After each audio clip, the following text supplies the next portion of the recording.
This episode of the My Latin Life podcast is brought to you by Language Blend, the new best way to learn Spanish.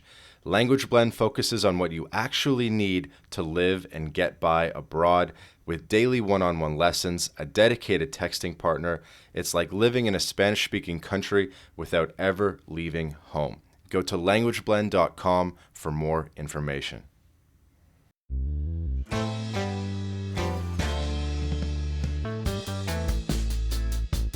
Yeah, so I've had a sort of an inside track on a handful of these negotiations, and there's really a lot of different ways these zones come about. There's a whole bunch of different sort of origin stories.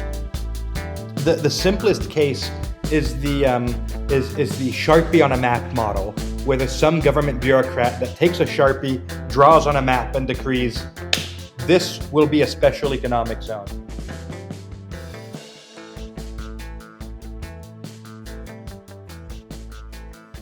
Welcome back to another episode of the My Latin Life podcast. Since 2014, My Latin Life has been your trusted guide to traveling and living in Latin America. My guest today is Thibault Serlet.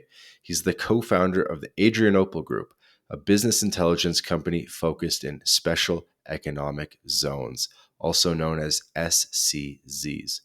Thibault led the creation of the Open Zone Map, the world's first comprehensive atlas of every special economic zone in existence. He's an absolute expert in this domain. And he's also friends with Francisco Litve, who some of the audience might remember as a previous podcast guest. Thibault, welcome. Well, it's a pleasure to be on, and thank you very much for having me. Thank you. And it's a pleasure to speak with you. I've listened to quite a few of your interviews, and I learn a lot every time I hear you speak. So I know that the audience is going to get a lot of value out of this episode as well. At My Latin Life, I think we're really pushing the boundaries in a lot of ways in terms of sort of like sovereignty and learning about sort of the dynamics of different countries. And I know that that's a particular interest of yours. You've said that you are interested in the fringes of global governance. And I wanted to know what kind of got you into this space, what got you fascinated about special economic zones and learning about the fringes of global governance. Well, a number of years ago, I met a professor who was the son of Milton Friedman called David Friedman, and had dinner with him a few times. I was 17 years old, and he explained to me how different government was in the Middle Ages, and how just going back 500 years ago, we lived in a completely different world. There were republics that held their elections via lottery because the idea was that God would pick the winner ultimately, so you could theoretically, have a candidate with one vote win. You had I like that. theocracies, governments that were bishoprics. Entire countries were bought and sold by business people who then became the heads of state. We're not talking about like lords buying it. We're talking, literal merchant kings. There were merchant guilds that owned, trading ports all across Europe. And it really got me going on a 10-year-long journey where I've been reading a lot about governance in general as a hobby, looking into types of government that are very, very different and very distant from what we have today. And at the same time, professionally, I've been attracted to special economic zones because, for the most part, they're just humble business parks. But they have these various governance reforms, and they're a very effective tool in the modern global economy. Mm-hmm. And for some reference in terms of how widespread special and economic zones are, I believe I heard you say that there's over 5,000 SCZs that you have charted on your map, and Yeah, there's so probably another 7,000 that are kind of difficult to chart. Yes, yes. So we published Open Zone Map. It's the world's first comprehensive database of every SEZ on the planet. It's by far the best data set that exists out there. And our data it's completely free, so anyone can download it and use it. And it's used by just about everyone. It's I've been contacted by a major university in China because apparently the Chinese government does not know where its SEZs are. So they were actually making a map for the Chinese government and using our data as the source, which is very amusing. But we were also contacted by the US government for exactly the same reasons of the global economy. We've been Hmm. contacted by uh, professors, the World Bank, UNCTAD, UNIDO. So basically, it's the global data set for special economic zones. Um, so what we found is that if you were to look at business parks that have multiple businesses, not just a single factory, that have these incentives that are attached to it that allow it to operate legally independently, there's about 5 to 6,000. The number kind of fluctuates depending on when you look at the map and so forth. However, there's a lot of single factory operations. I estimate probably another 5,000, 6,000 single factories on top of the 5 or 6,000 that we have recorded. And I'd estimate maybe another 2 or 3,000 of what I'd call briefcase zones. So, what's a briefcase zone? We were invited to try to set up a special economic zone for a mining company in the Democratic Republic of Congo. We ended up doing some due diligence and Hmm. turning down the lead because we thought it was too sketchy. And what it turns out is that there are 700 so-called briefcase zones in the DRC. These are zones that have a PO box or an address in an office suite. A company is incorporated there, Hmm. but the zone is like the size of a room and exists basically for money laundering or other shady purposes. So it's really impossible to count how many SCZs exist. But what can be inferred is that they play a significant role in the global economy. I've spoken to various economists at groups like the World Bank. The lack of data for now, we're working on it, but for now, the best you can do is some back of the envelope math. And the low end estimates are that 40% of manufactured goods in the planet are made in SEZs, and the high end estimates is at something like 60%. Wow. I realized that it was significant, but I think people don't understand the scale of how significant it is. And I think you intuitively might think that a given country has maybe one or two economic zones, but it can often be orders of magnitude greater. I think the Philippines has 300 to 400. You said the Congo has hundreds. Um, what regions and what countries is this most common in? Because I know you've talked about how Europe, they've grandfathered a couple in, but Europe doesn't really have too many. North America doesn't have too many. Could you kind of give us like the global landscape? Yeah, so the dots on my map can be a little bit deceptive because there's a lot of like very boring, import export type of things in Europe and America that barely even count as zones. We hesitated if we should include, for example, urban tax break zones in France, and decided to include them for various reasons. But anyways, half of the world's special economic zones are in China.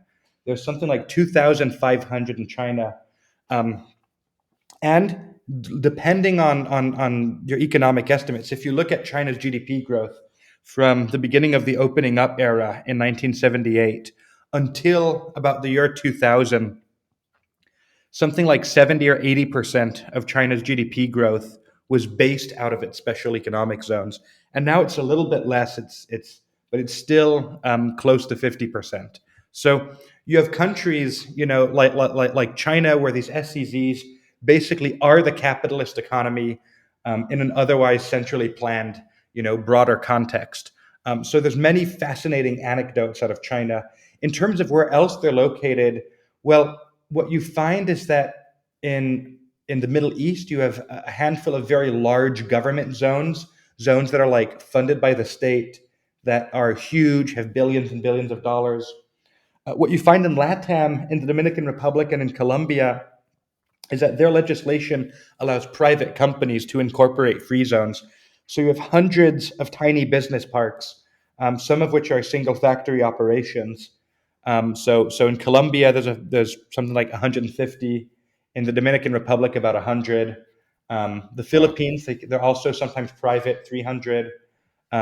Vietnam, India also have similar systems. So it really varies quite a bit. But if you were one good metric that doesn't yet exist, but I want to create someday, is zones as a percentage of national economy. And I'm sure that if you were to look at that, you'd find that in some countries like the Philippines, it's close to half, whereas in the U.S. it's like 1%. hmm So that gives us a good sort of overview about how this isn't specific to any one region. It's everywhere from Latin America to Asia to Africa to the Arab regions of the world as well. So it's a little bit everywhere, and I imagine different regions have a different take on it and do it slightly differently. But before we get into too much detail, probably specifically about Latin America, I'm sure we'll cover we'll put specific emphasis on in this episode, kind of the different regions and zones that they have in Latin America.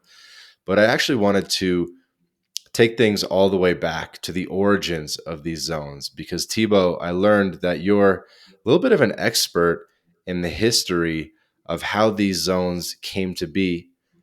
In your words, going all the way back to Alexander the Great in through medieval France and the Italian Renaissance. And I was hoping you could kind of give us a little bit of a history region about how special economic zones came to be.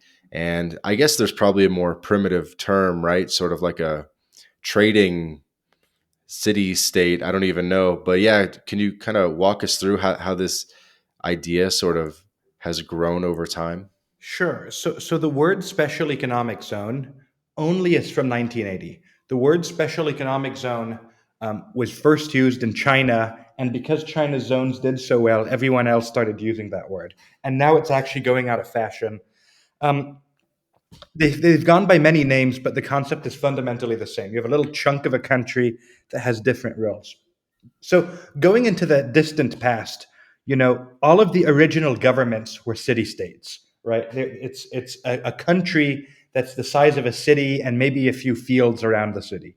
You can think about, Venice or Athens, or there's a very famous ones, or Sumer or whatever. Um, these are not special economic zones, right?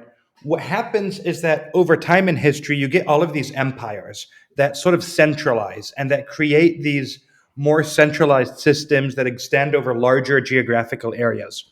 As soon as you get the emergence of these empires, they start immediately having economic drawbacks. They start facing what Hayek described as the central planning problem, where a handful of government officials, in Rome or in Baghdad or whatever, have a very hard time managing the economy of such a large territory. So the solution Mm-hmm. that many empires have independently invented is to create artificial city states that exist within the context of a broader empire. And here are a few examples that I don't believe I've talked about too much on different podcasts. So, one particularly interesting one is the Abbasid Caliphate is a particularly interesting early Islamic empire. It's the first real sort of technologically advanced, militarily powerful, and highly centralized Islamic state.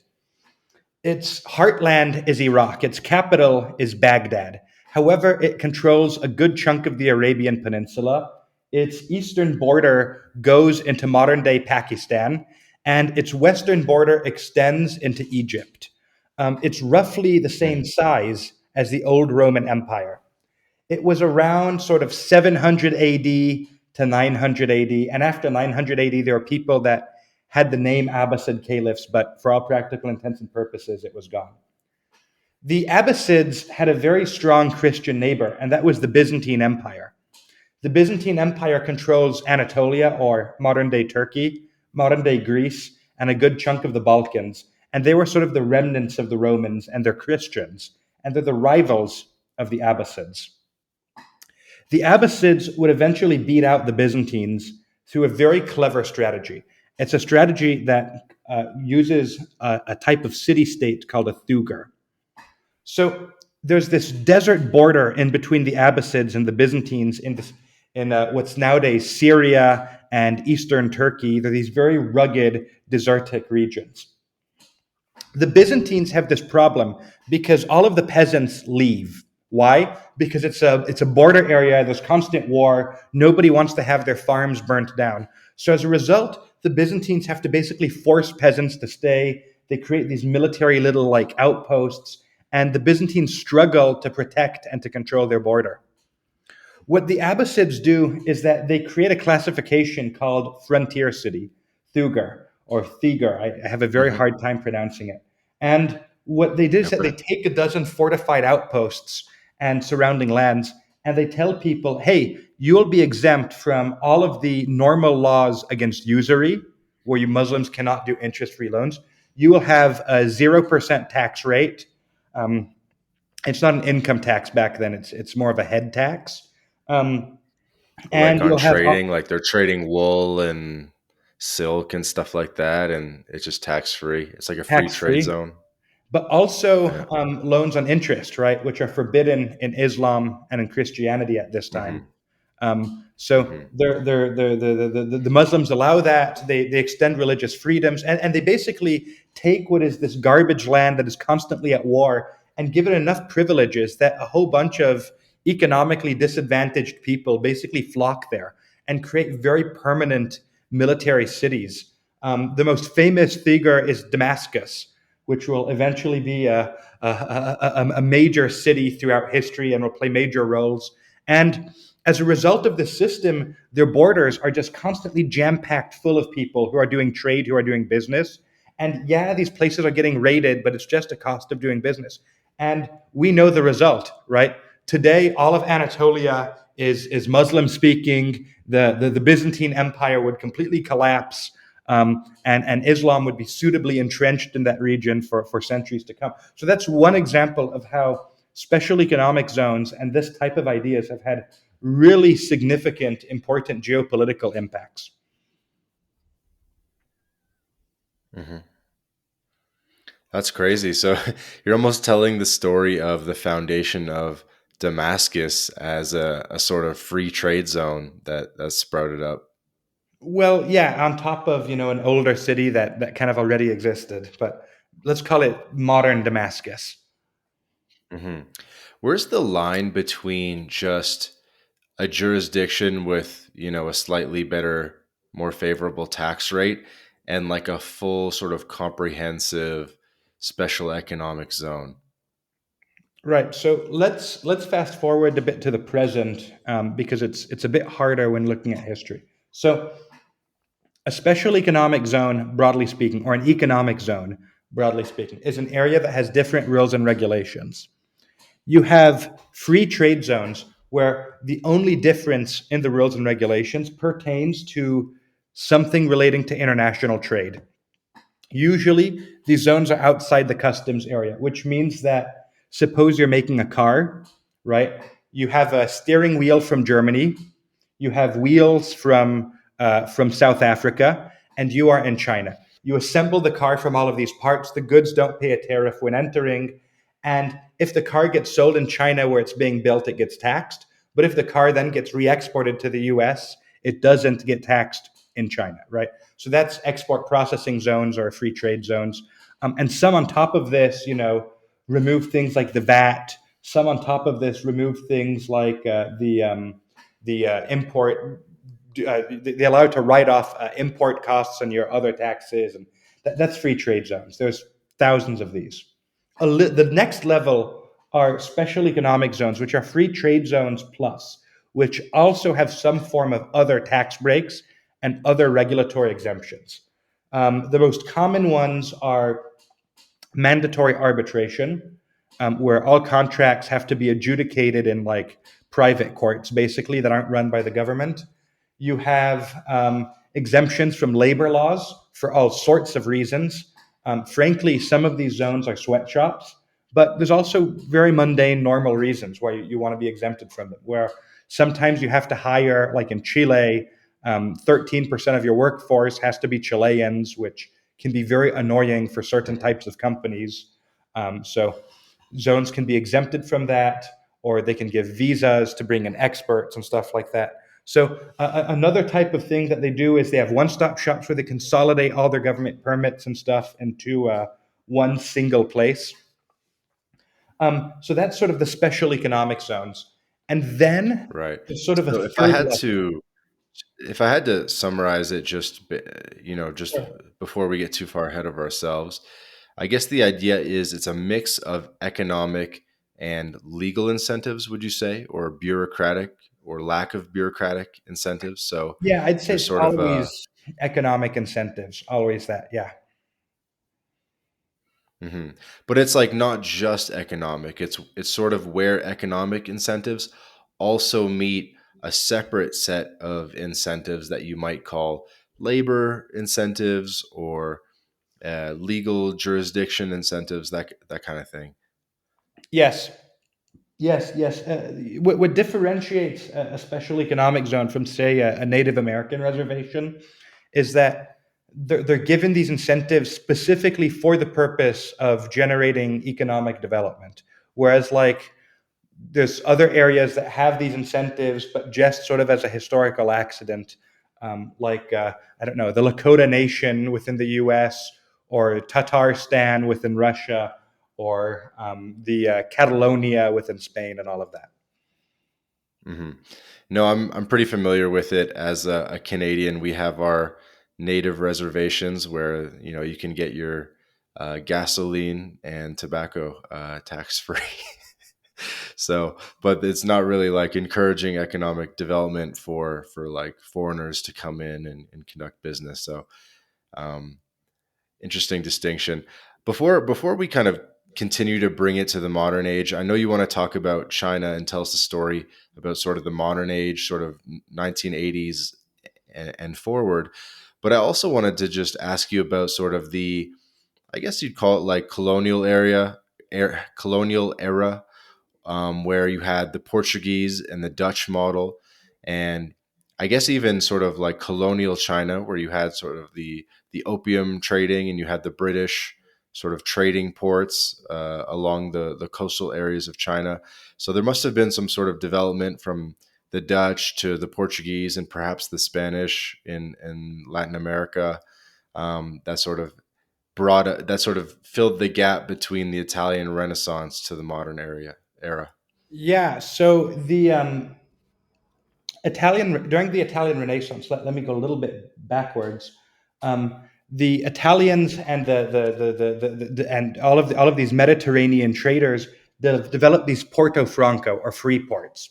And what these hmm ports were is that they were these untaxed areas that were far from Italy. So the Venetians would have one of these Venetian merchant outposts, for example, on the coast of Hungary, in modern day Croatia, or the Genoese had one of these in Crimea, a hotly contested area of modern day Ukraine.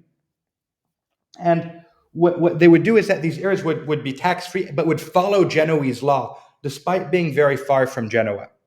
So during the age of exploration, when the Europeans began exploring the world, the first colonies were not set up as these insane genocidal experiments in imperialism. The first colonies were very much within the tradition of these Italian free ports, just being done elsewhere. So in terms of colonial models that really followed that type of tradition, you have the Netherlands, at least at first. Later on, it becomes, very demented, and the Portuguese at first. And what the Portuguese are doing is that they want to trade with the Middle East. But to go through the Mediterranean, you have to deal with some highly aggressive and hostile Muslim powers, notably the Mamluks and the Ottomans. So their solution is to go around Africa and to come up on the other side and to trade that way.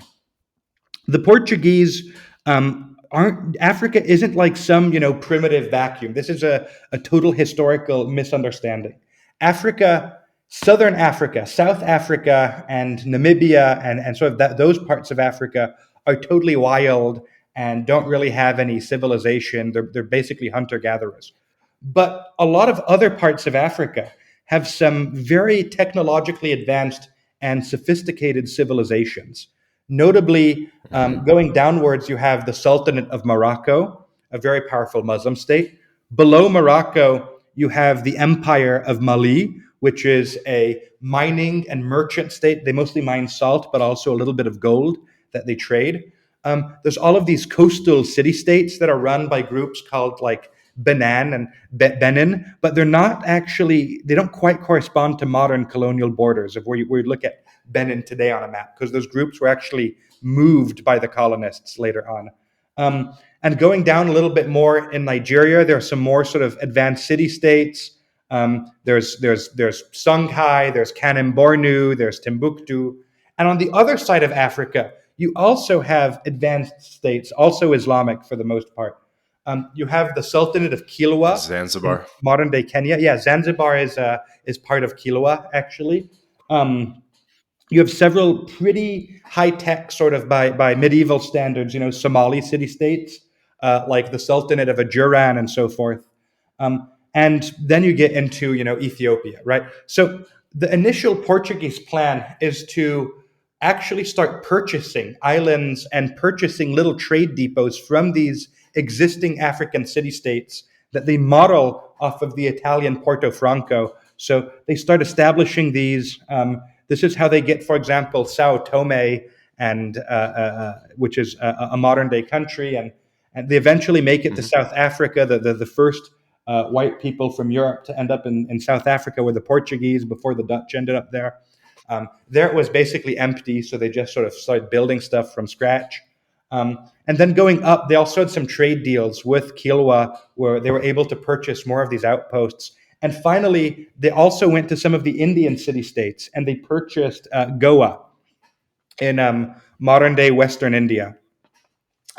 So that was the and all of these city states, as part of the purchase agreements with these native peoples, would have a deal. Hey, we're going to follow Portuguese law. This will be part of the Kingdom of Portugal, but overseas.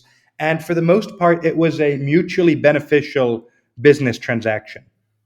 Now, what would happen is that there'd be a totally different model of colonialism that would mostly be invented by the British, who would just go into an area and physically slaughter all of the native people and move them and conquer it to establish large state, not just like little city-sized trading outposts, but basically new kingdoms, in these conquered areas, and the Spanish model, which did something that was pretty similar. So this older, sort of more benign trade-based model of colonialism would not be able to compete with the more sort of imperialistic model of colonialism, which we typically associate with colonialism when we think about it today. And interestingly enough, the Portuguese and the British were actually quite hostile to these city states type of colonial ventures that were mostly purchasing based, because they viewed them as unfair and as cutting into their profits and as sort of creating tax havens where you didn't have to pay taxes to the British crown. So eventually, mostly due to pressure from other Europeans, these colonies were either be taken over, like in the case of South Africa, which would be taken over by the Dutch and later the British, or they would get, or it would push these groups to sort of adopt more aggressive postures, such as the Dutch, which would eventually sort of start militarily conquering what's modern day Indonesia to prevent the British and the Spanish and other groups from conquering those areas. So there would eventually be a race to the bottom, but that's sort of the middle stage. Um, as for China, the treaty ports, it's that the Europeans wanted to sell a whole bunch of goods in China. Now we're moving on to the late 1700s. And China is controlled by a very strong centralized monarchy called the Qing dynasty. The Qing dynasty is dominated by a group called the Manchus, which are this ethnicity from northern Chinese. People say that they're steppe nomads, but that's actually not true. They were already sedentarized. And they have this total grip on China.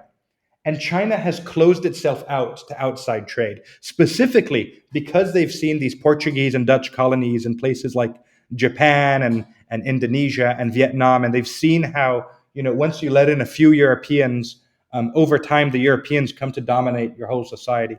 So because they have this large empire and they literally have hundreds of thousands of soldiers, they decide that they're just going to try to adapt and wait it out on their own.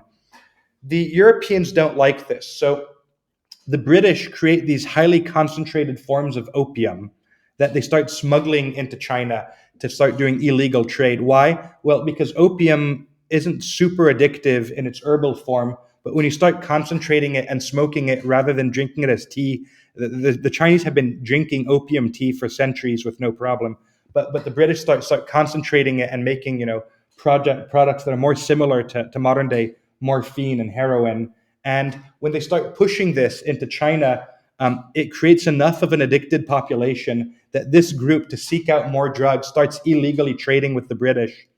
When the Chinese Empire cracks down, the British conquer China. There's two opium wars that are fought. Other European powers that also wanted to trade with China, such as the Dutch, the French, and even the Americans, supported the British militarily. And as a result, these Europeans carve out what are called treaty ports. The Chinese, literally to this day, call this period the century of humiliation, and they call these treaties the unjust treaties. So it goes to show a little bit Hmm. how lopsided they were. And these treaty ports were once again based off of the old sort of colonial Porto Franco sort of model, where you have your district that follows the law of your home country.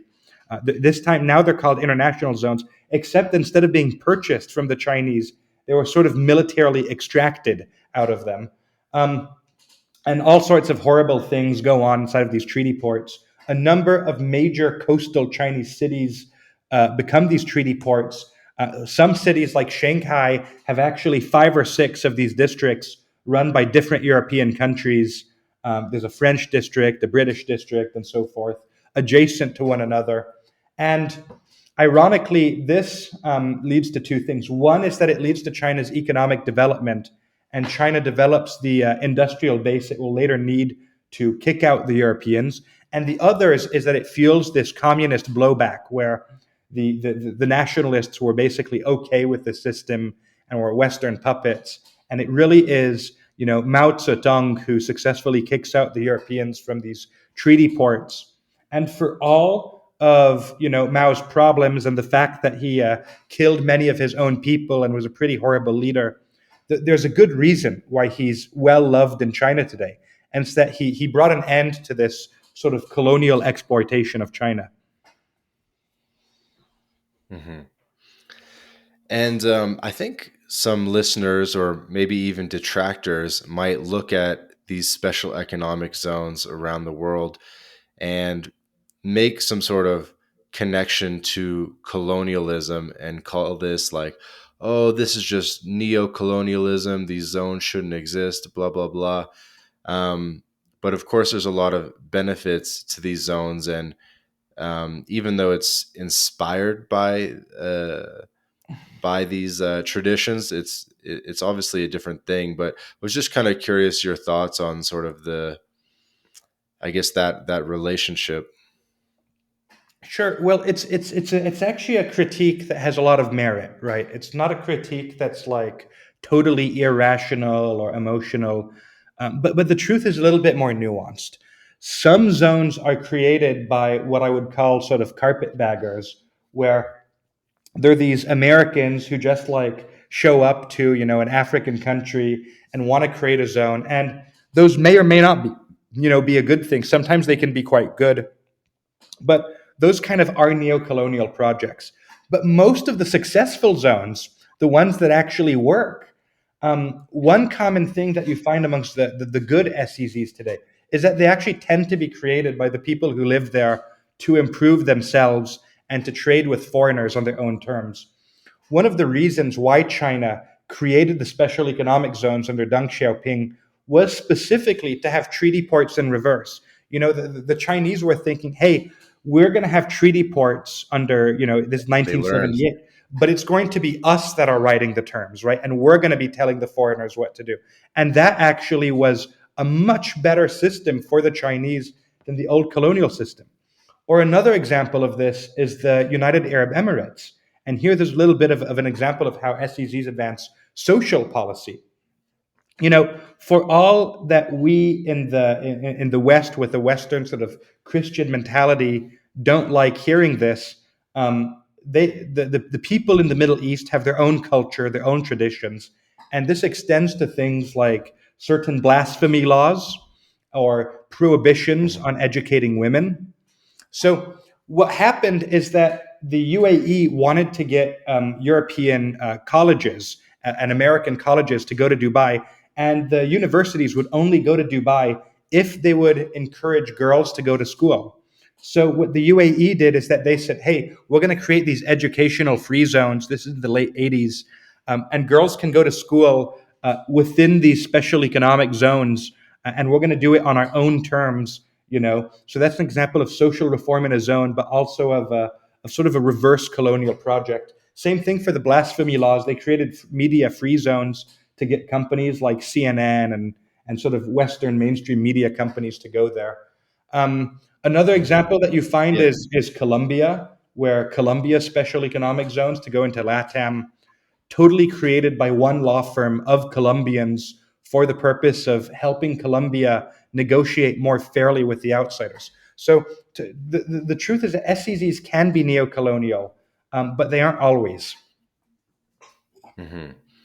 No, Thibault, I think you did a good job of sort of transitioning the conversation into the conversation about China, and also pointing out how it is a turning of the tables in a lot of ways, where they've sort of these countries and groups have learned of the free trade zones of the past, and now they've done it in a way where they've sort of turned the tables and made it something that's more beneficial to the host country, right?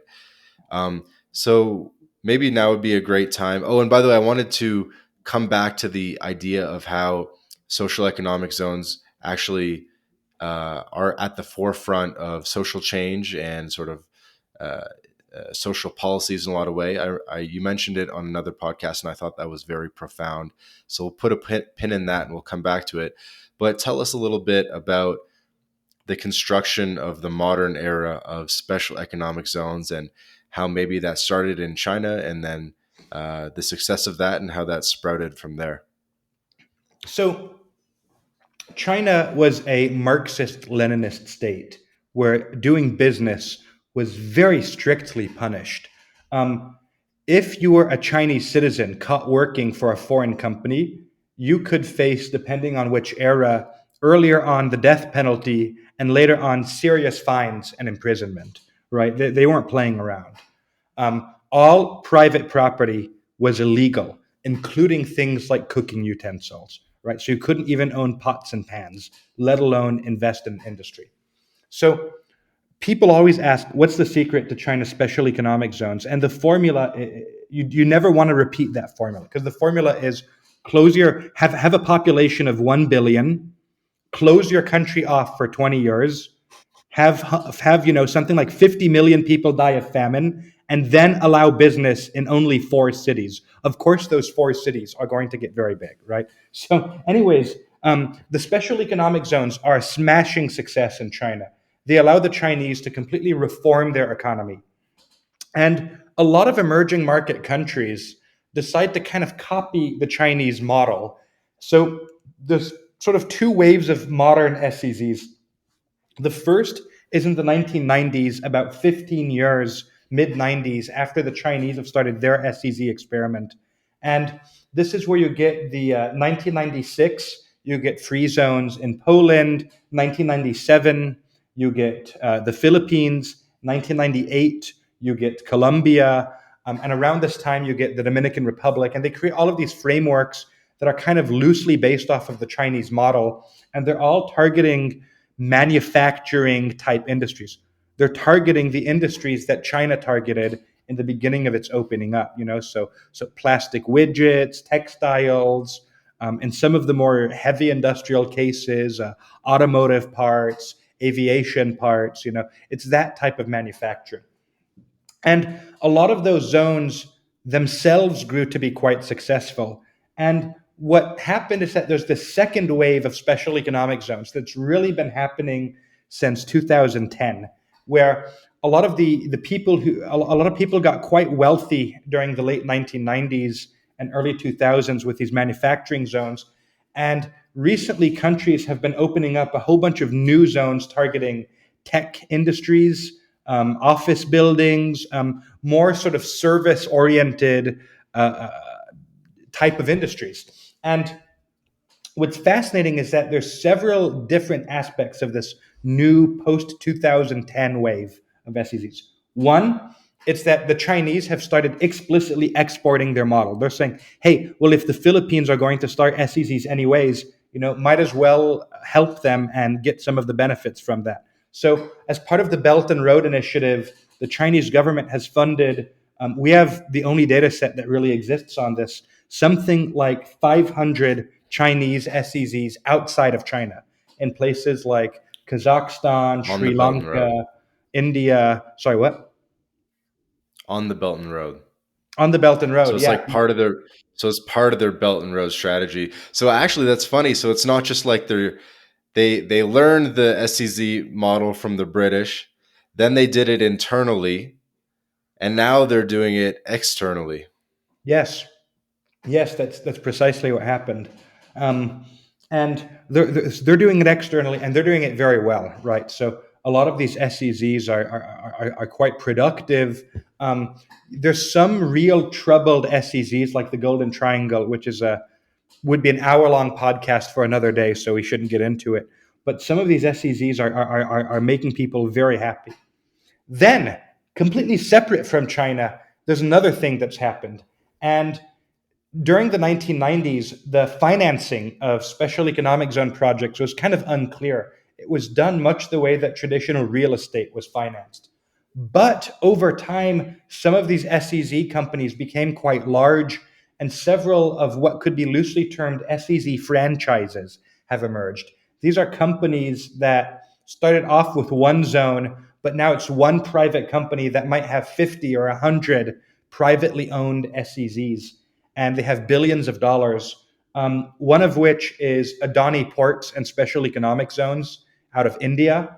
Another is another Indian company called DLF, which both are now opening SEZs in LATAM as private sort of commercial ventures.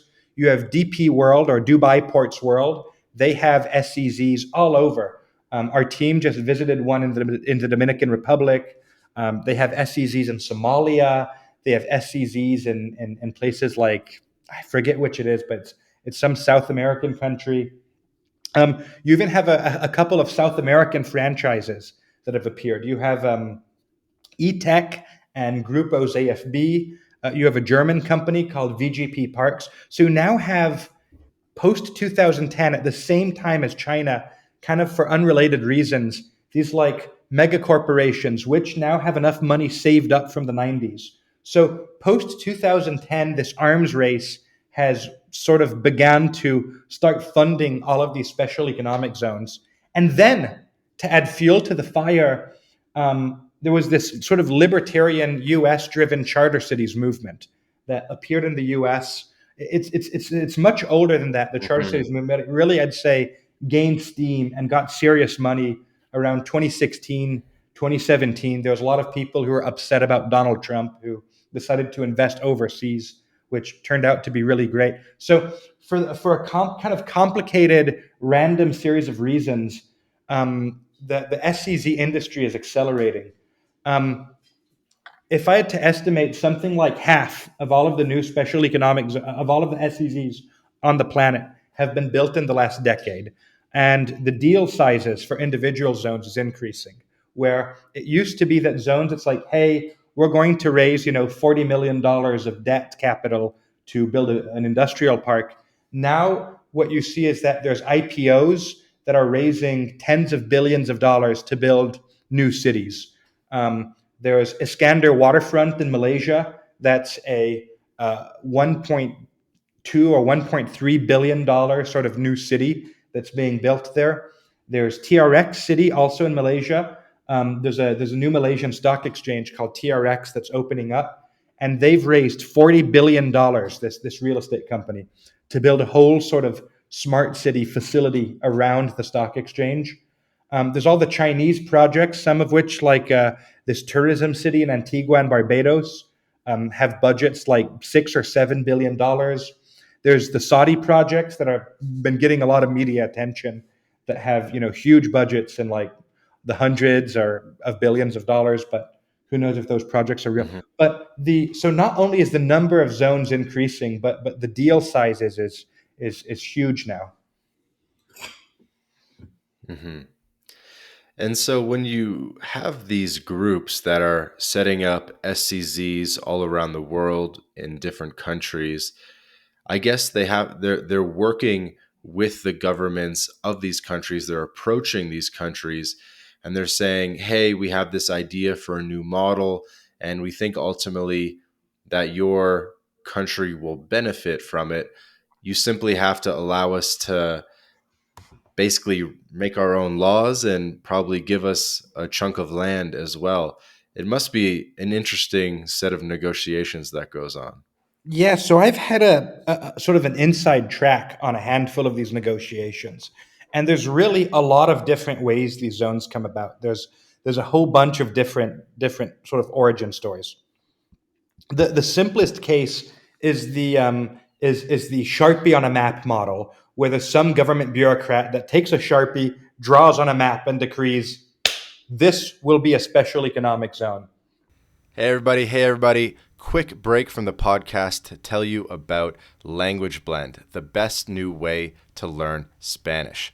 Language Blend was co founded by Jake Nomada, friend of the podcast, decade of experience in Latin America. And Jake and his team, they put everything into this program that they wish they had in terms of how to level up quickly with your Spanish language skills. Because the faster that you can get conversationally fluent in Spanish, the better the experience that you're going to have in Latin America. So go to languageblend.com for more information. That's how a lot of the old Chinese special economic zones in the early 80s got created. The next model is sort of the indirect lobbying model, where ultimately there is a Sharpie on a map where some legislators just sort of like designate an area as a zone. But behind the scenes, there's actually like a lot of corporations, hiring politicians and lobbying, and there's some corruption. Um, but then there's some other models. There's some countries like in Colombia, a lot of the Latin American countries have a system where anybody who owns a certain amount of contiguous land, say 1 square kilometer, has more than 200 employees and meets other requirements, can apply on a case by case basis for that land to be exempt from various rules and taxes. So that's how SCZs and Colombia, Dominican Republic, and how all the maquiladoras sort of came about. There are models where the government wants to create zones. I was participating in some conversations with some officials from a small sort of tier two Middle Eastern country, which had this vacant land. They wanted to get it developed. It was basically a desert. So what they were doing was inviting American companies to see if any real estate developers would like build a privately funded SEZ. Actually, I've had that conversation with two Middle Eastern countries now. So that's another model. And then there's some really weird ones where there's like some slums in some countries that are just kind of doing their own thing and run by organized crime, and the government has no de facto control. So to get a semblance of control, they'll just kind of formalize pre-existing arrangements that exist by default. So there's a lot of these origin stories for SCZs that are quite different from one another, and it really has a huge impact on the outcome of the zones, obviously. Hmm. Yeah, there's so many different directions this thing is going. As you mentioned, everything from charter cities, which is relatively benign, to these sort of like supranational private corporations that are setting up in countries all over the world. It's definitely kind of in some ways, rings back to like the British East Indian Company and stuff like that. No. Yes, it does, but it also, I think, rings back to something else. There's two other, I think, important parts of the big picture, what's going on right now. The first is the trend towards world government. And I know it sounds like a tinfoil hat paranoid thing, but let me explain. There's a model of conquest that's quite obvious, where you have an army that conquers another and establishes a government de facto. But there's another model, which is kind of the personal union model, which was common in the Middle Ages, where two countries slowly harmonize their rules and regulations until they just become one country. That's how Spain was formed out of the kingdom of Aragon, Leon, and Castile, and all of these sort of pre-Spanish kingdoms. They just kind of slowly homogenized rules and regulations, and over a few hundred years, without anyone kind of intending it or planning it, you just have a Spain appear. Or that's how France appeared, right? France would have been a bunch of duchies and stuff like that that were, small city states that slowly homogenized. So what Hmm. you have today are various transnational bodies. You have the WTO. You have groups like the World Health Organization, a totally different field. And all of these bodies are putting out recommendations and guidelines for what they Hmm. think global government should look like. And a lot of these guidelines are non binding. But countries, for various reasons, will usually abide by these rules. Why? Well, here's an example. SCZs in Belize had taxes that were basically too low. Other countries said it was a tax haven. So the WTO sued Belize, and Belize got rid of their SEZ program. So that's an example of homogenization. Or another example is through something called UN Sustainable Development Goals, where the UN sponsors private think tanks to come up with model rules called Sustainable Development Rules. These rules are promoted by every corporation on Earth. Why? Because it's cheaper to lobby a think tank to pass this non-binding legislation than it is to lobby, 100 countries, right? And a lot of countries that want to ingratiate themselves with the UN, like Taiwan, which has partial recognition, or some very like sort of liberal places like Denmark for social reasons, will sort of voluntarily implement these sustainable development goals. So the first big trend is the trend towards world government, because these SEZs, true, they're taking power away from the nation state. But what you usually find is that they're actually kind of ahead in terms of implementing these supernatural guidelines, where UN and WTO and World Customs Organization and all of these groups have a huge influence on what actually ends up being in the rules of these new zones. So that's the first trend. And the other trend is precisely the opposite, where you've had several empires throughout history, the best example being the Holy Roman Empire, that have existed on paper, but eventually gotten so decentralized that their power disappears. So the Holy Roman Empire was actually Germany. It was not holy because it's where the Protestant Reformation originated. It was not Roman. It was based out of Germany, and it started, in 800 AD, a few hundred years after the Roman Empire disappeared. And it was not an empire. Why? Because over time, they gave more and more power to local officials, to the point where the emperor was purely symbolic. And it just became a collection of a few hundred completely independent city states. So SCZs represent both of these trends. And here's how I think it will play out. In regions that are not yet significantly homogenized, that don't yet follow World Health Organization and WTO and UN Sustainable Development Guidelines and World Bank policy papers, I think that in those areas, special economic zones are actually increasing the homogenization and are actually making these areas conform more closely to that type of regime. In other Hmm. countries, notably the West, special economic zones represent the opposite trend, where in the countries that are already more sort of deeply part of this global governance system that sort of de facto exists, SEZs are actually kind of tearing the system apart. Here's an example. The EU has a ban on special economic zones, and Viktor Orban of Hungary, sort of unilaterally against EU rules, decided to just create special economic zones last year and sort of by fiat just exempt these zones from all sorts of EU regulations. And it's a huge lawsuit. But that's an example of how SEZs are dehomogenizing. Um, or another example is that post Brexit, the UK has been talking about making free ports that would have all of these ease of doing business type of regulations. And if they were ever to be implemented and to go beyond a thought experiment, that would also represent an anti-homogenization. So I think that the long-term trend for the next 50 years to 100 years is we're going to shift into a world government where, sort of by accident, through simply regulatory harmonization, and SEZs will play a major role in that shift, and that explains part of their proliferation. And in the much longer term, looking more like 100 years from now, SEZs will ultimately also be what tears apart that system of global homogenization and returns the world to a state that's more recognizable today. I hope that doesn't sound too insane, but it's a bit of historical speculation on my part as to what they represent in the long term. Yeah, no, it's true. And we said we'd return to a pin about how SECs can actually advance social policies.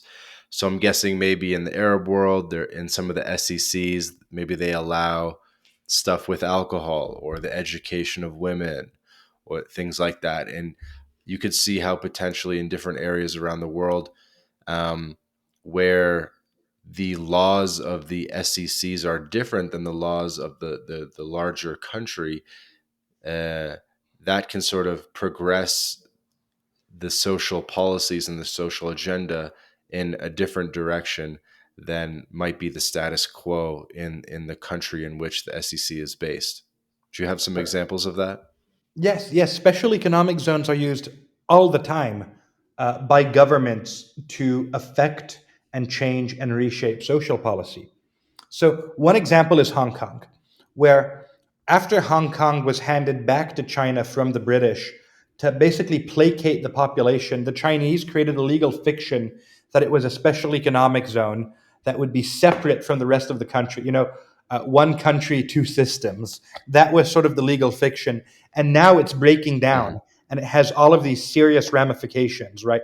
A lot of these Hong Kong protests are fundamentally about the fact that the special economic zone didn't offer enough autonomy from the Chinese because it allowed the Chinese to sort of sneakily take back whatever they'd given away. Another example, also from China, is Macau, which is a very similar situation. 2 years earlier, the Portuguese handed over Macau. Like Hong Kong, it also got a special economic zone status. And Macau has some quirks where gambling is legal there, but is illegal in the rest of China, which matters Mm-hmm. way more in Asia than it does elsewhere, because gambling has a very important role, especially baccarat in Asian society, that it doesn't really have in the West. Um, if you were to Mm-hmm. look at some of the limited experiments with special economic zones that Europe has had, you actually have one example, which is with drug legalization. In Denmark, there is an old military base called Freetown Christiana, which was taken over by hippies and became a hippie commune. And what the Danish government decided to do is that instead of enforcing drug laws, they decided to basically stop enforcing drug laws within this hippie commune slash old military base. It's not a true special economic zone. You won't find it on a map. But for all practical Right. intents and purposes, it shows how you can test these social policies on a small scale and see if they work for larger scale implementation. And it turned out to be a success, right? Because within Freetown, there were these planned injection sites. So there was less HIV that was spread through drug use. And people who were on drugs had kind of a safe place where they could go. So they weren't breaking into cars for drug money and stuff like that. It was sort of an example of successful drug legalization. Um, on the drug legalization front, quite a few special economic zones. There's a very famous cannabis SEZ in Lesotho after South Africa legalized cannabis. Lesotho, to produce it legally without having to legalize it for their own country, but to still sell it to the South Africans, found a Canadian cannabis company that was pretty credible and basically sold a special economic zone to it. On the drug front here in Switzerland, not quite special economic zones, but Switzerland is one of the only countries, most people don't know this, where heroin is legal everywhere at the nationwide level. Switzerland has no drug problems whatsoever because what they did in the 1990s is that they told, okay, if you're addicted to heroin, the government will just give you a prescription for it. So at 1/4 the price of the black market. So it totally put an end to the black market. Addiction rates went down, and Switzerland is now very safe Mhm. in part because of that. But at first, And before the Swiss there's did also this, another. oh, sorry, I was just going to say that Go there's ahead, casino but zones. Yeah. there's and then Switzerland also has that Italian enclave where there's casinos. Yeah, well, so Switzerland has casinos everywhere. They're kind of, gambling is illegal, but they're approved on a case by case basis. I've been to the Italian enclave. It's not really that special. Yeah, gambling is basically de facto legal here, and there's casinos all over the place. What are some of the most interesting economic zones? I had a note to ask you about that Lesotho weed one. Uh, I also heard you talk about the Pakistan gun zones.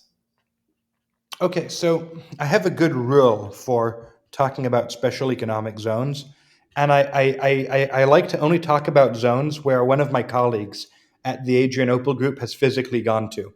So I can't speak that much to the Lesotho one because we haven't sent anyone there yet, but are actually planning it. I'm sure. Um, I'm sure they'd be down. Right, oh, that's a fun one. You get to visit the weed zone. yeah, yeah, I'll be I sending someone. digress. Hopefully they'll be very responsible. Um, we're not sending somebody to the Pakistani gun zone. It's just too dangerous. It's. But what we did do is that we recently sent somebody to the Golden Triangle Special Economic Zone. So actually, just 2 weeks ago, we sent somebody there. The Golden Triangle is by far the most risky zone visit we've ever done, and it's probably the most risky zone visit we'll ever do because the experience sketched us out so much that we are never going to do anything like that again. What it is that there is a zone in Laos. It's the zone is entirely within the country of Laos, but it's on the border of Laos with Thailand and Myanmar. And the zone kind of touches Thailand and touches Myanmar. It's the shape of a triangle, hence the name Golden Triangle. This zone was built by the Chinese in 2011 by not the Chinese government, but a private Chinese individual called Zhao Wei. Zhao Wei is a casino owner from Macau, but what he also is a known triad. Do you know what the triads are? Yeah, sure. They're these Chinese mobster type of people. Um, so this casino, what he did is that he created a casino-based special economic zone, and this zone is exempted from all normal police activities in Laos. The Laotian police cannot enter. There's kind of a wall around the zone. And it's pretty big. 50,000 Three people live thousand there. hectares. I'm seeing. What? Hmm.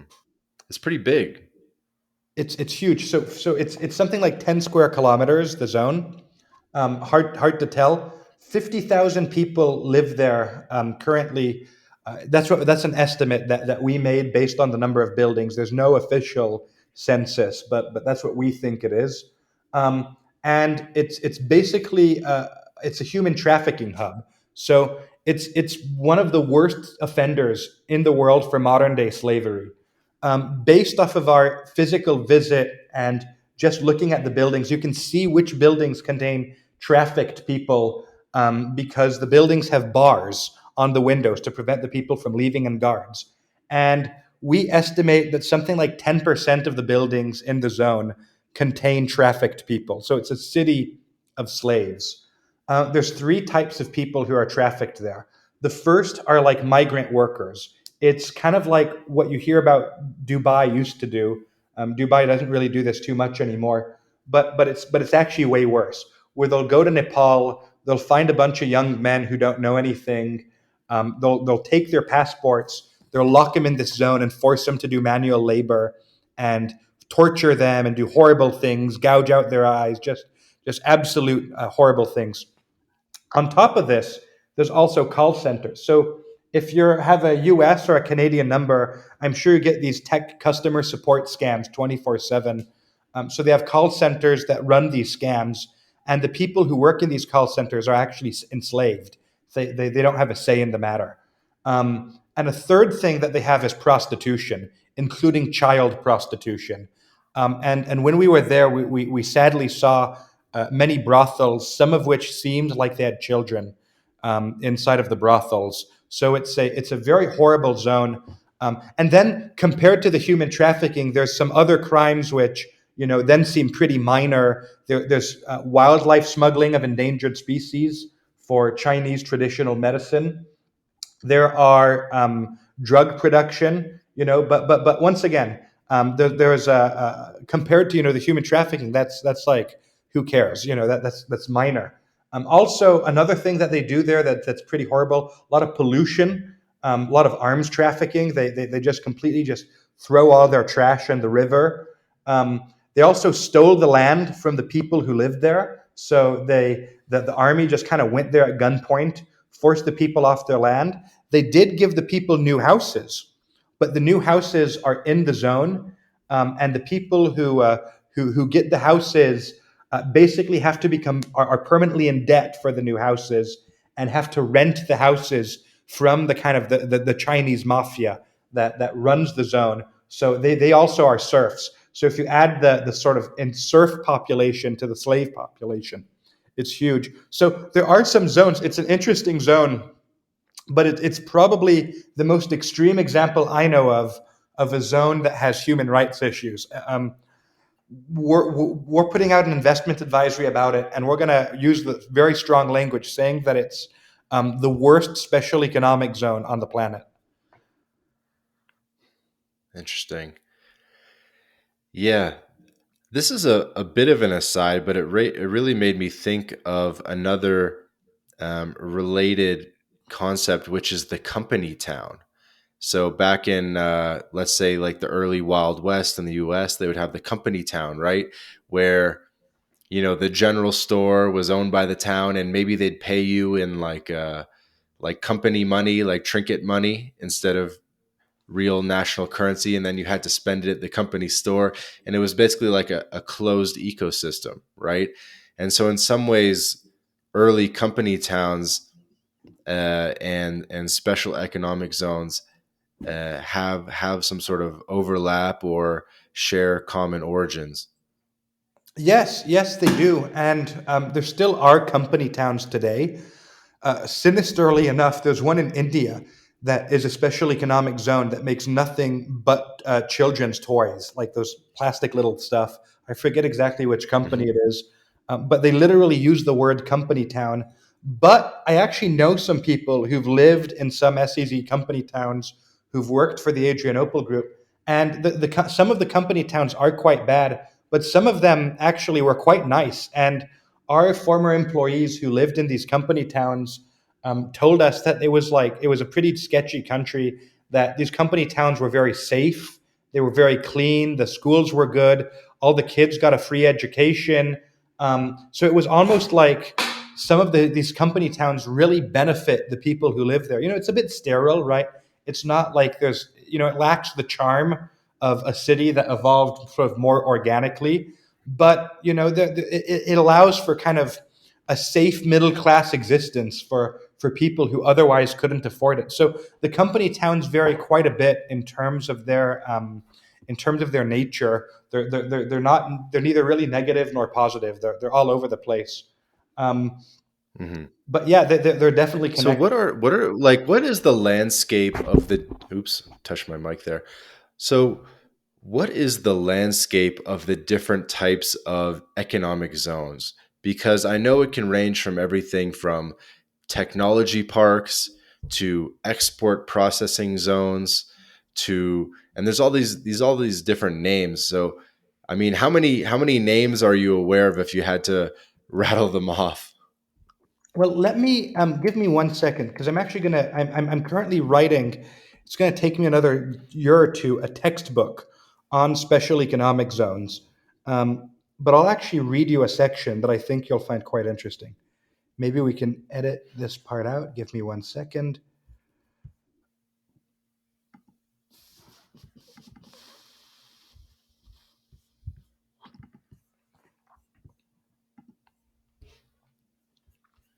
Give me 1 second. Yeah, take your time.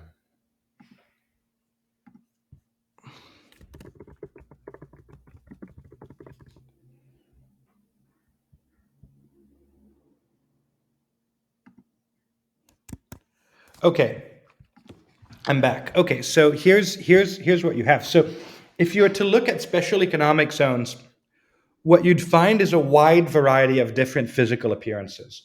Some SEZs are entire regions. We call these economic revitalization projects because they almost always are distressed areas, like areas with a lot of poverty.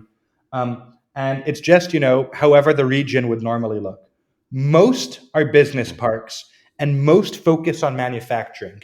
You have office parks, you have like some shopping malls and some sort of touristic areas with hotels. You have some charter cities. A charter city is just a special economic zone that has a high degree of legal autonomy and a school and a permanent residential population. We include a school in our Mhm. definition because that means that there's like families that live there and there are people who are going to live there permanently. It's not just like some single men who are going to go work there for 5 years and send money home. So once you have 10,000 residents in a school inside of a zone, it becomes a charter city. Um, but perhaps the most interesting type of special economic zone are highly specialized manufacturing zones. And I'm going to read you something from my upcoming book, probably out in about a year or two. Industrial clusters, this is within China. All of these zones I'm about to read you the names of are all located within China. Are you ready?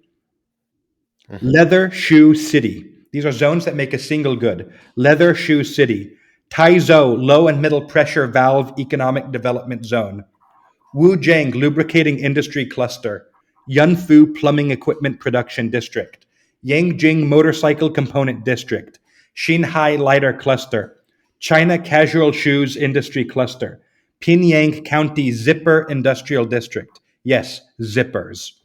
Fuyang City White Paper Industry Cluster, Ningbo Household Appliance Export Processing Zone, Sock City, Sweater City, Guangzhou City Denim Garment Industrial Cluster, or Shenzhen's Electronic City and Vape Cluster. And some of these are huge in terms of their impact, some of these very specialized zones. One of them, the Wenzhou Cigarette Lighter Cluster, uh, about 10 years ago, these are old stats, made 70% of the world's cigarette lighters. The Shenzhou Necktie Cluster, one industrial park, 30% of the world's neckties. And the Hengji Toothbrush Cluster, yes, there's a toothbrush cluster, 30% of the world's toothbrushes. So gives you an example of the scale of the manufacturing that goes on in some of these zones. And believe it or not, I actually have a whole chapter in this book that I'm writing just on the toothbrush cluster because it's so fascinating to look at the inner workings of one of these. So that's the world of SEZs. Any possible industry you can imagine has a zone that is adapted to it, no matter how specific or how niche. Somebody has realized, Mhm. hey, if we tweak our regulatory system to just be perfect to attract this type of businesses, it's going to take off. And it doesn't have to be industry specific either, right? Like a lot of them are just sort of like free trade zones. Like for example, like the Cologne free trade zone in Panama is kind of a mix of all kinds of industries. Yeah, so what you find is that over time, zones tend to develop more industries, but this is a double edged sword. I once was asked to consult on a project, and I'm not kidding. This is not satire. Here were the three industries that they wanted to attract into one zone. Are you ready? Waste Mhm. management, food processing, and tourism, all in one zone. So I just imagine the stinky pile of waste next to the potatoes being peeled, and the tourists just kind of holding their nose as they walk through this.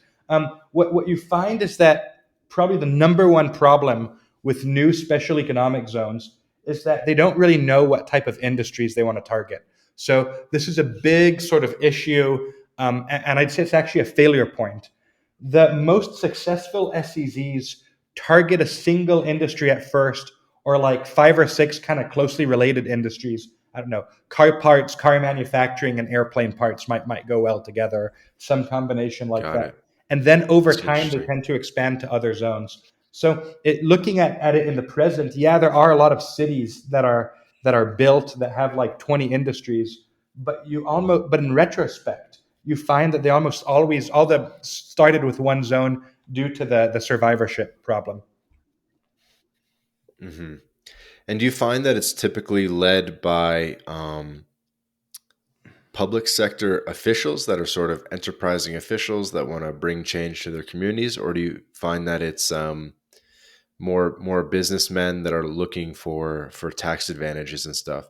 I guess ultimately it's a bit of a public private partnership, but who like on balance, who is leading the charge more often?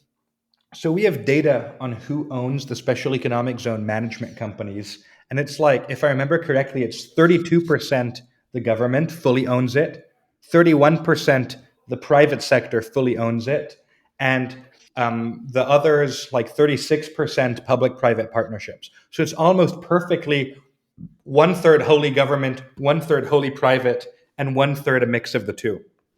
What I found is that the government zones tend to be ADHD and like scatterbrained, and that the government zones try to target too many industries. They're like that zone I was telling you about, the waste management, tourism, and agro processing in one place was a sort of government driven initiative because it's the central planning problem, right? The bureaucrats don't really have they're not the ones who are going to be profiting from the construction of the zone, so they don't really have a financial stake to like choose the right industries. So what you find is that a lot of them are started by the governments, but those kind of don't do too well for the most part. There are exceptions, and they just kind of survive because year after year they just kind of take more money from the taxpayers in their country and end up being just sort of wasteful. Whereas the private zones tend to be smaller, like physically less hectares, right? But they tend to be more Hmm. specialized and they're actually quite successful. I think we had something like a 35% success rate for private sector zones, which for commercial real estate is very good. So And do you find that these zones are often on a river or a body of water or train tracks at least, or like, you know what I mean? Because they're going to have to bring in raw materials and then they're going to have to export finished goods typically. And so at minimum, they're going to need like public roads, probably from the government of the country uh, beside it. But do you find that there's any patterns in terms of where these are often set up? yeah, totally. So if you look at our map, what you'll find is that we actually have data on whether zones are ports, airports, and we don't have zoned data on railway stations. But what you find is that they're always, tied to transportation infrastructure, where they're always, by rivers, by airports, by railroads, by freeways, with the exception being office parks. There's a few sort of orphans that target industries that don't make sense, or there's like some very highly specialized manufacturing zones where they once again have stranger transportation issues. But you're totally correct. Hmm. I heard something on that you mentioned where a guy that's trying to visit every special economic zone in the world, something like that. No, it's not special economic zones. It's startup cities, which is Okay. cities that are being built by startups. In addition to our special economic zones map, we also have a map of startup cities, which we made for a Silicon Valley investor called Balaji Srinivasan, and to kind of accompany his book that he's already Balaji, published. Yeah, the Balaji. Yeah. network state. Uh-huh. That, yeah, exactly. So when he published that book, we made a map that kind of accompanied it. Um, so we have a guy who's trying to visit every single one of those. His name is Scott Bayer. He's an investor. He's independent. He's going on an 18-month long journey, and he's already finished Latin America. So he might make for a really good guest because he just did 6 months through all of LATAM, and I think now he's in Africa. Um, What's but his name again? Scott Bayer with market urbanism. I recommend him highly. He's quite interesting, and he will be doing an interview from one of these cities in Africa right now. Interesting. Scott Bayer, market urbanism. Okay. Speaking of Latin America, by the way, you've been super generous with your time. We'll kind of try to get wrapping up, but we got to touch upon Latin America a little bit and just the landscape of SEZs in Latin America. I guess maybe a first opening question is there any way in which the Latin American special economic zones are unique or different from those that you might find in Asia or the rest of the world? Do the ones in LATAM perhaps have common characteristics? Yeah, so there's several peculiar traits about the zones in LATAM. One, it's that they tend to be. There's some exceptions, by the way, to this, like Brazil doesn't fall in this paradigm at all, or Chile, or whatever. But for the most part, the special economic zones tend to be very small physically. There aren't really any charter cities, the way that you find in India or China, with like tens or hundreds of thousands of people living in them. They tend not to have that extreme of regulatory reform where on paper it's not like, oh, this zone is exempt from all taxes and all laws are dealt with in private court. The exception for LATAM are these ZAs in Honduras, but they're a bit of a mutant. They don't really, align with the rest of the continent. However, they tend to be profitable, right? Because they're small and they don't try to do too much. There's a lot of people making a lot of money off of these special economic zones there. Um, Another interesting trait is that many of them have informal deals with the government, where on paper, they don't really have that many interesting regulatory exemptions, but they're like run by people who know a guy who can get you a case by case sort of exemption from just about any rule or regulation. And that tends to be quite common. I don't really want to get anyone in trouble, so I'm not going to mention any countries. Um, but that's actually a very key part of the LATAM ecosystem. In terms of the places within LATAM where There's a will, zones, there's a way in Latin America for sure. yes, and that's actually I'd say the most unique characteristic of LATAM free zone. Um, uh, Things are different if you know a guy. Classic Latin America. Sorry, Another please thing is that continue. the corporate structure, there's some LATAM zones that are done by like VGP Parks and DP World that are these big multinationals from outside of LATAM.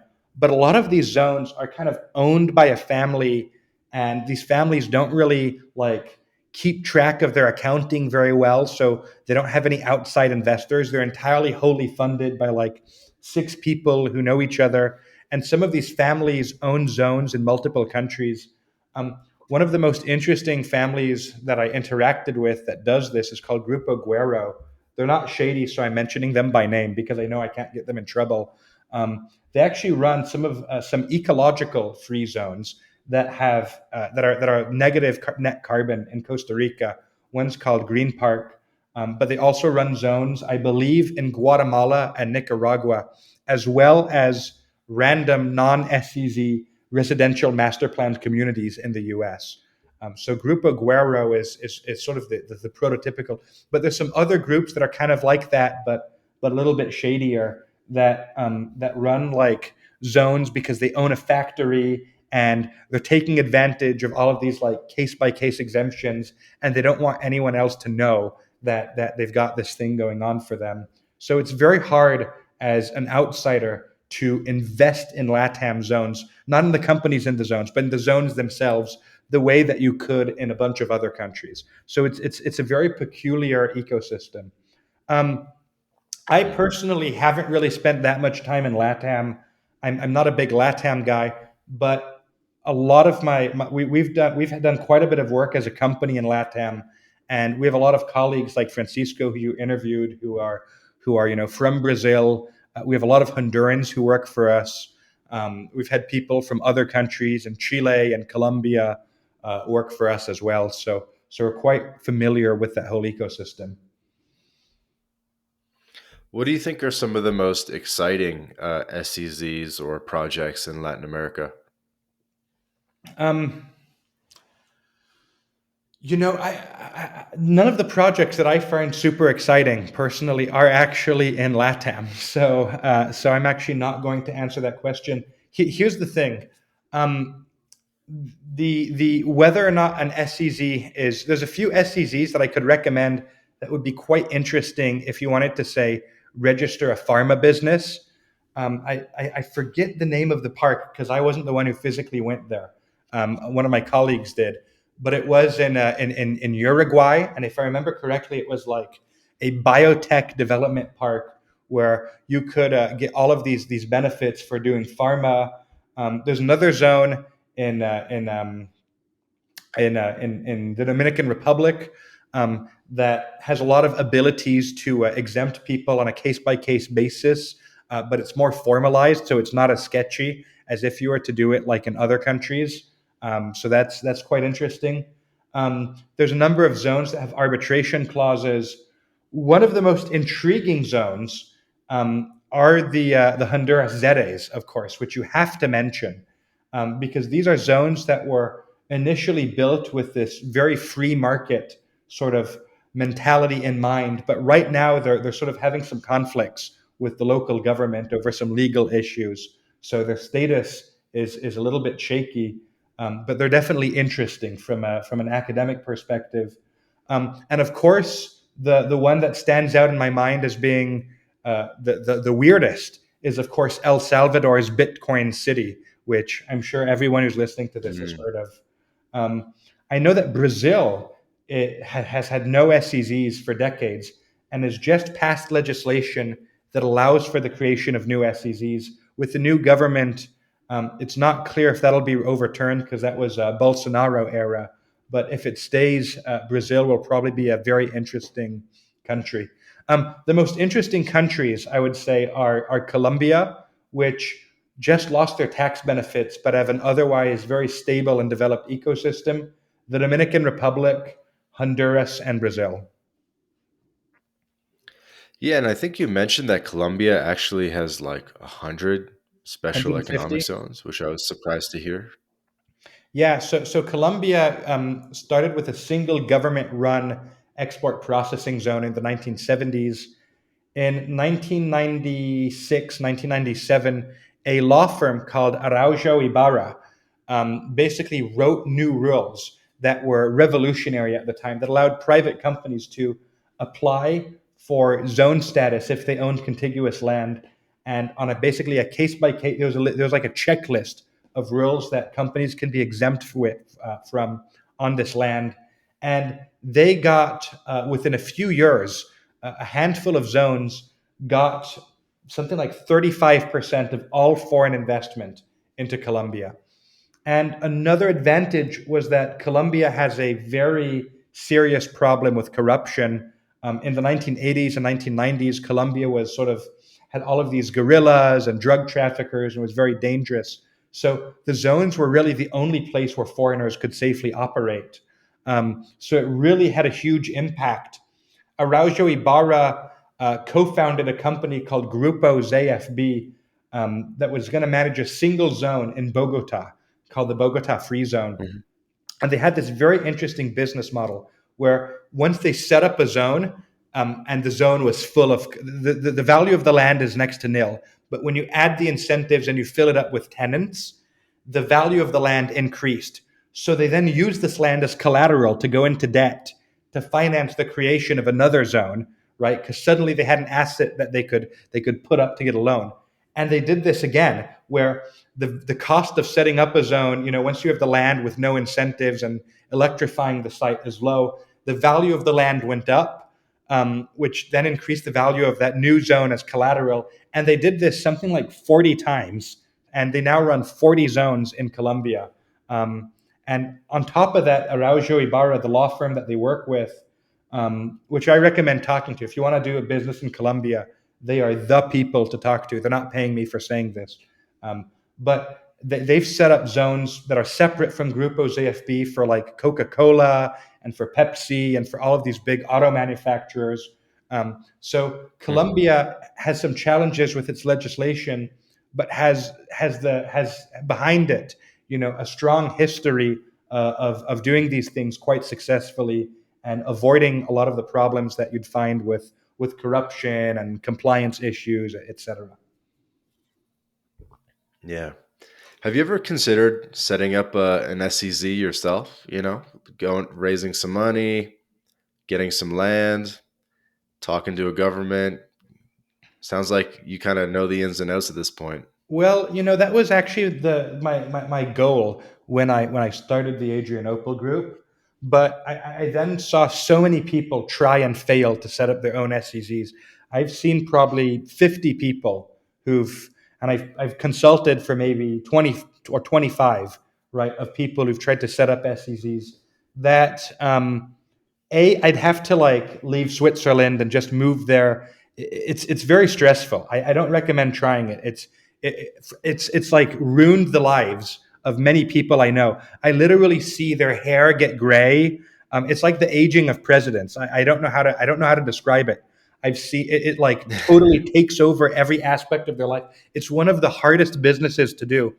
What I would consider doing though, and I'm very curious, is there's a lot of investment opportunities if you're funding other people who are going to do the hard work. It's a much better prospect. Yeah.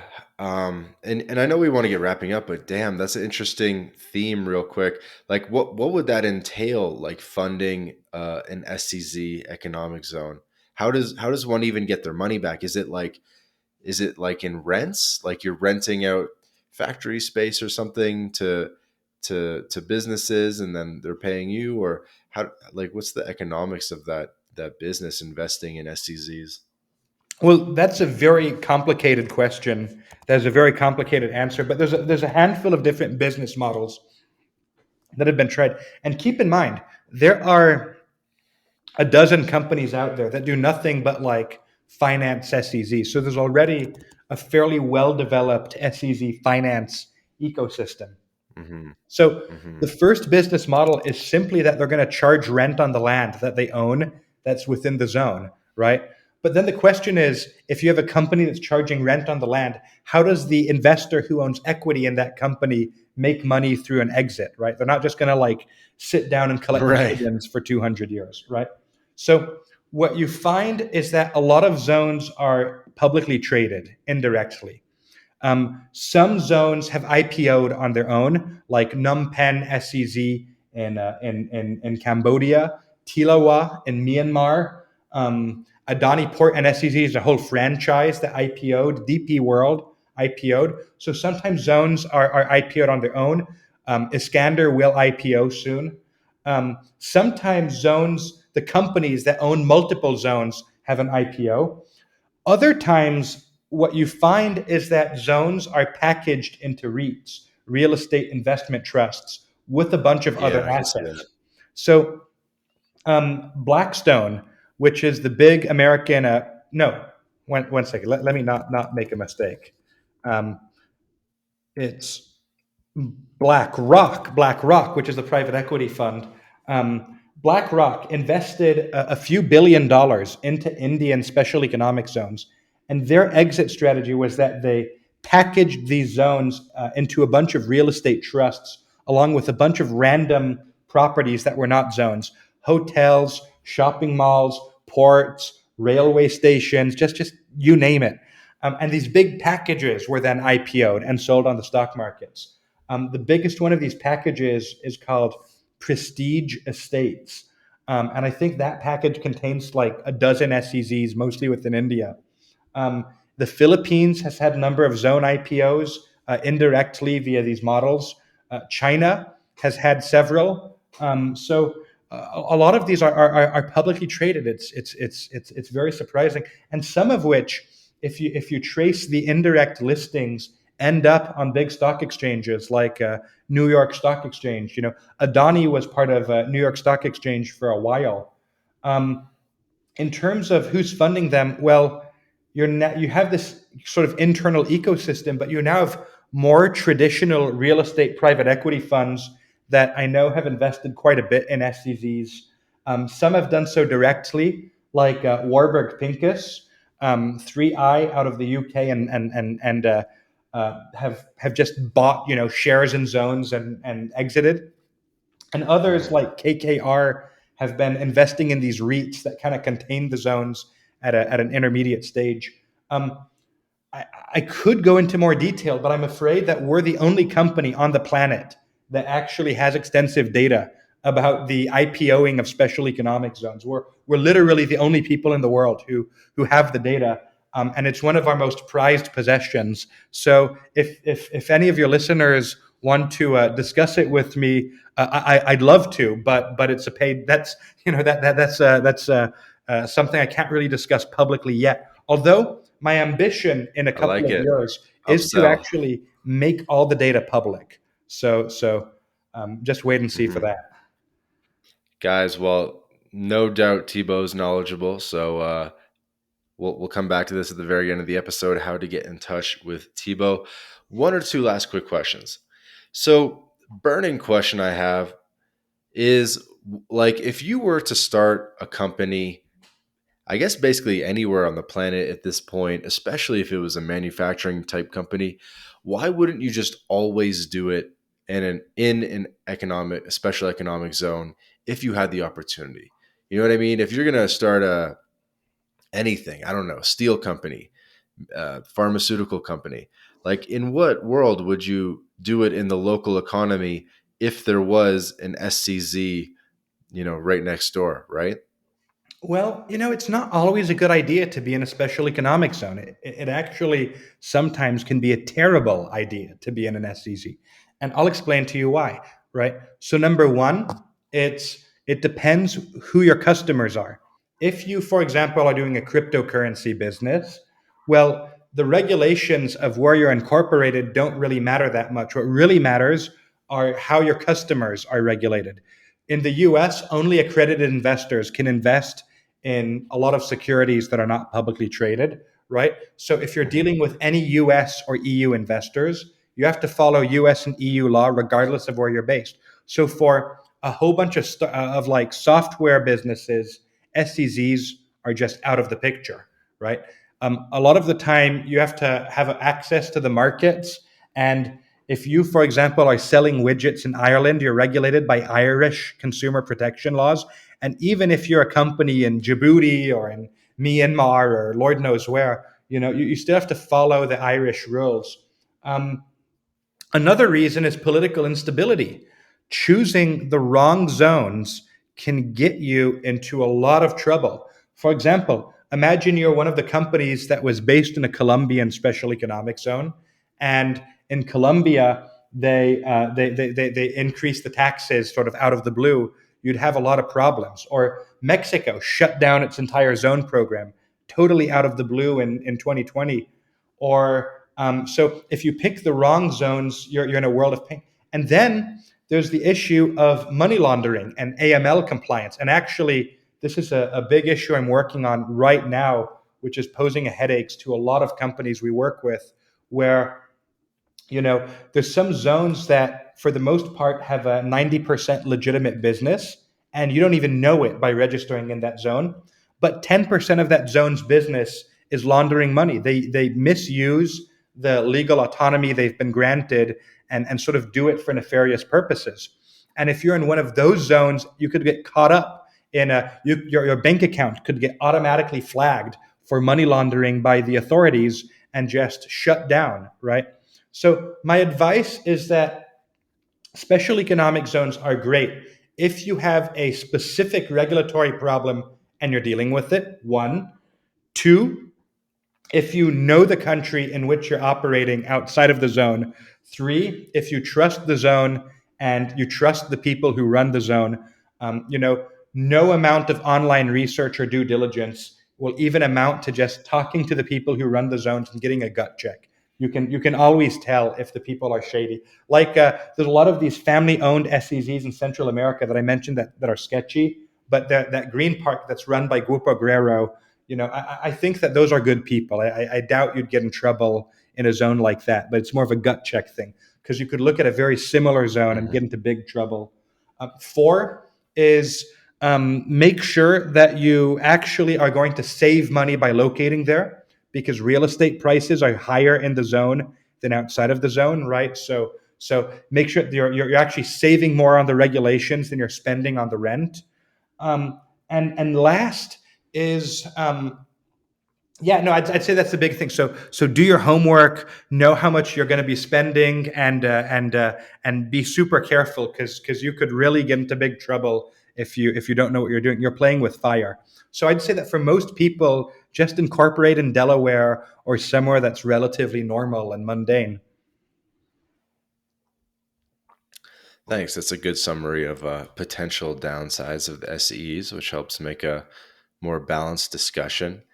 So, last wild thought, I'll get your opinion on. This is just very random and wild, but you know how, like on Twitter, people often ask Elon Musk, like, how are we going to organize government on Mars? Like, how are we going to do the Mars thing? What if Mars, we just set it up as a special economic zone? Okay, are you ready to have your mind blown? Yep. Google China Moon Special Economic Zone. The Chinese have announced that when they make their permanent moon base, it's going to be the first extraterrestrial special economic zone on Earth. So who knows? You're not lying. China proposed as establishing moon-based special economic zone 2019. Yeah, I've heard Should be live by 2050. I've heard it's a mistranslation of exclusive economic zone, so it's kind of a meme. I don't know if it's real, but there's a lot of people who talk about special economic zones in space. There's a professor who is very well known for writing SEZ legislation, a lawyer called Dr. Michael Castle Miller. I've worked with him closely. If you're starting a new zone, I recommend working with him highly. And he, as a hobby, he's an SEZ lawyer by day, but by night he actually is working with nonprofits to try to find out what the governance aspects of space will be. So I don't know. Yeah. The first Earth Moon economic zone project could bring in around $10 trillion for China. Blah, blah, blah. I knew I was on something, and I knew that this idea of special economic zones in general are onto something pretty cool. How we can trace the history of it, at least going back like 500 years, and how it's sort of taking on all these different forms. I think it's fair to say these SEZs are going to be around for a long time in one form or another, and I think they're just wildly understudied and underappreciated. Would that be fair to say? Yeah. If you're and here's a problem. What I found is that academia is wholly unprepared to tackle the issue of special economic zones. Since we've published this data set, I've spoken to almost every major, university researcher working on the SEZ question, and what you find is that they're all obsessed with trying to do statistical comparisons of SEZs. And there's such a diversity of zones, right? How are you going to compare Sauk City to Prospera in Honduras, Sauk City in China, to the Golden Triangle in Laos, to the ecological free zone in Costa Rica, right? That they're comparing apples to potatoes. Also, there's like almost no data that exists. Um, you know, I don't actually think that the economic statistical approach to studying special economic zones yields useful insights. What I think is more helpful is if people looked at case studies starting with the extremes and really studied those. I'm not a big believer in academia and in the ability of universities to do serious research into this type of questions. So sadly, I've had to undertake to do a lot of it myself. Well, Thibault, you're certainly an encyclopedia of knowledge on special economic zones, just yourself. But then, what you're doing right now in terms of your projects, creating these data sets, the open zone map, etc., startup societies network, all these different projects to sort of open source this data and consolidate it, I think are extremely worthwhile endeavors. There's so many more questions I would have liked to ask you. There's just so many directions you could go with this thing. Maybe I'll have to have some more of your colleagues on the show, maybe some of the Latin America focused guys. And but yeah, I mean, special shout out to Francisco Litve again for helping organize this conversation. And of course, big shout out to Thibault for joining us today all the way from Switzerland.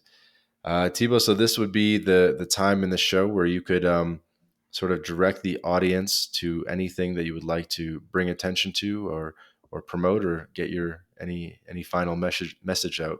Sure. So the only social media that I'm on at the moment is LinkedIn, and I respond to 100% of LinkedIn DMs for the time being, and 100% of LinkedIn connections. So just add me, Thibault Serlet, Thibault space Serlet. Also, I recommend checking out openzonemap.com to look at our special economic zone data set, adrianopelgroup.com to look at our consulting firm in general. And finally, I'd like to make another announcement. And in about 5 months, we've partnered with the Charter Cities Institute, a nonprofit that studies these new emerging cities. And we're going to be publishing a data set that's about 100 times larger than Open Zone Map that'll also totally be free and available online. And it's the largest data set in the world on master planned cities, like the capital of Brazil, Brasilia. So that's more of an urbanism rather than SEZ thing. So that's probably it for that. So thank you very much for having me on, Vance.